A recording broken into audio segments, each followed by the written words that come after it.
उत्तर प्रदेश की 10 विधानसभा सीटों पर जल्द होने वाले हैं उपचुनाव। उपचुनाव की तारीखों के ऐलान से पहले बीजेपी और सपा जुटी तैयारियों में। यूपी उपचुनाव में सपा दिखाएगी परिवार का दम। अखिलेश यादव एक एक सीट की कर रहे हैं समीक्षा। इन सीटों पर अखिलेश यादव ने नाम किए फाइनल। अजीत प्रसाद, छाया वर्मा, तेज प्रताप यादव हो सकते हैं दावेदार। चलिए आपको बताते हैं। यूपी की 10 विधानसभा सीटों पर उपचुनाव होना है। तारीखों के ऐलान से पहले ही सपा और बीजेपी तैयारियों में जुटे हुए हैं। मुख्यमंत्री आवास पर उपचुनाव को लेकर सीएम योगी के नेतृत्व में बैठक भी हो चुकी है।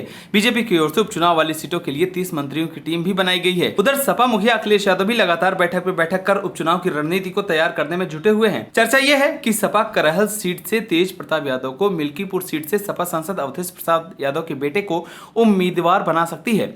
करहल, मिल्कीपुर, कुंदरगी समेत जिन 10 विधानसभा सीटों पर उपचुनाव होना है उस पर अभी तक तारीखों का ऐलान नहीं हुआ है, लेकिन लोकसभा चुनाव के नतीजों से गदगद अखिलेश यादव अभी से चुनावी मूड में आ गए हैं। अखिलेश एक एक सीट की समीक्षा कर रहे हैं। इसके साथ ही चुनाव लड़ने वाले नेताओं ने भी टिकट के लिए जोर आजमाइश शुरू कर दी है। सूत्रों के मुताबिक सपा मिल्कीपुर सीट से अयोध्या से सांसद अवधेश प्रसाद के बेटे अजीत प्रसाद को टिकट दे सकती है। हालांकि अभी किसी का नाम फाइनल नहीं हुआ है, सिर्फ चर्चाओं का दौर जारी है। ऐसा माना जा रहा है कि सपा बीजेपी को किसी भी कीमत पर हराने के लिए इन्हें कैंडिडेट बना सकती है।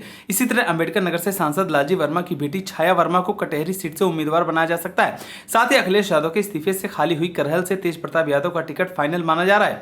वहीं कुंदरकी सीट से पूर्व विधायक हाजी रिजवान पर समाजवादी पार्टी दांव लगा सकती है। पूर्व सांसद कादिर राणा को समाजवादी पार्टी मीरापुर से प्रत्याशी बनाया जा सकता है। इसके साथ ही सपा विधायक इरफान सोलंकी को सजा मिलने से खाली हुई कानपुर की सीसामऊ सीट पर सपा इरफान सोलंकी के परिवार से किसी को टिकट दे सकती है। बाकी बची सीट पर मंथन चल रहा है। कांग्रेस भी 2 से 3 सीट पर चुनाव लड़ सकती है। लोकसभा चुनाव के बाद 6 महीने के भीतर उपचुनाव होना है। इसको लेकर एक बार फिर एनडीए और इंडिया गठबंधन आमने सामने आ गए हैं। हाल ही में संपन्न हुए लोकसभा चुनाव में मौजूदा विधायकों के सांसद बनने से विधानसभा की 9 सीटें खाली हुई है। एक सीट सपा विधायक इरफान सोलंकी को सजा मिलने के कारण उनकी सीट खाली हुई है। इस तरह करहल, मिल्कीपुर, सीसामऊ, कुंदरकी, गाजियाबाद, फूलपुर, मझवा, कटहरी, खैर और मीरापुर समेत प्रदेश की कुल 10 विधानसभा सीटों पर उपचुनाव होना है। इसको लेकर बीजेपी और सपा के साथ साथ उनके सहयोगी दलों ने भी अपनी अपनी तैयारी शुरू कर दी है।